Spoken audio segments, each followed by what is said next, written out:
Засгийн газраас 4 хоногийн өмнө нийгмийн даатгалын шимтгэлийг 12-оос 24 сарын хугацаанд торгуул ноогдуулахгүйгээр төлөвлөх боломжийг судлах шийдвэрийг гаргалаа. Гэхдээ бодит байдал дээр энэ нь хэрэгжих магадлал бага бөгөөд нийгмийн даатгалын санд нэмэлт дарамт учруулах эрсдэлтэй. Хамгийн сүүлд нийгмийн даатгалын шимтгэлтэй холбоотой боломжийг малчтад олгосон хууль 2026 оны 1-р сарын 1-нд дуусгаруулсан бөгөөд уг хуулиар шимтгэлийн 50%-ийг малчин үлдсэнг нь төр хариуцсан юм а. 2013 оноос хойш иргэдийн нийгмийн даатгалын шимтгэлийг нөхөн төлөвлөх боломж олгосон 3 хууль хэрэгжиж, иргэдийн өрийг хэсэгчлэн зөөлрүүлж байжээ. Одоор 1.2 сая иргэн нийгмийн даатгалын шимтгэл төлж байна. Эерэг үзүүлэлт нь 2024 оноос хойш нийгмийн даатгал шимтгэл төлдөг иргэдийн тоо 20 мянгаар нэмэгдсэн ч төрөөс дэмжлэг үзүүлсэн ч нийгмийн даатгалын шимтгэл төлдөг малчдын тоо өсөөгүй байна. Нөхөн даатгалын улмаас ирж байгаа энэ ачаал, санд ачаал болохоос гадна шудраг ус байдлыг бас бий болгоод байгаа. Одоо жишээлбэл та бол ингээд ажиллаад цалиад ингээд яг хуулийн дагуу төлөө одоо шүү дээ.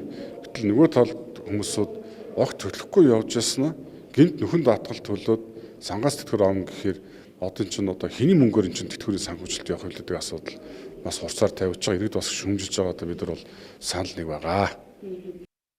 Ерөнхий сайдаас сангийн сайдад үүрэг болгосон нийгмийн даатгалын шимтгэлийг 12-оос 24 сарын хугацаанд торгуул ноогдуулалгүйгээр өрийг нөхөхөд сангийн урсгалын алдагдлалд орж болзошгүй. Ёс суртахууны эрсдэлч бий болно. Тухайлбал нэг хэсэг нь цаг тухайд нь төлж байхад бусд нь дараа торгуулгыг төлөх боломжтой гэж үзэж төлөх хүсэл буурах эрсдэлтэй.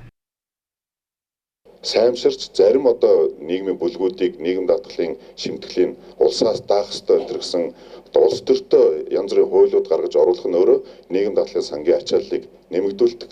Тиймээс одоо бид нар энэ хуулиуд иймэрхүү хуулиудыг нийгэм даатгалын санд ачаал бий болгодог, шудраг биш байдлыг бий болгодог эдгээр улс төртөө асуудлуудыг таслан зогсоох хэрэгтэй.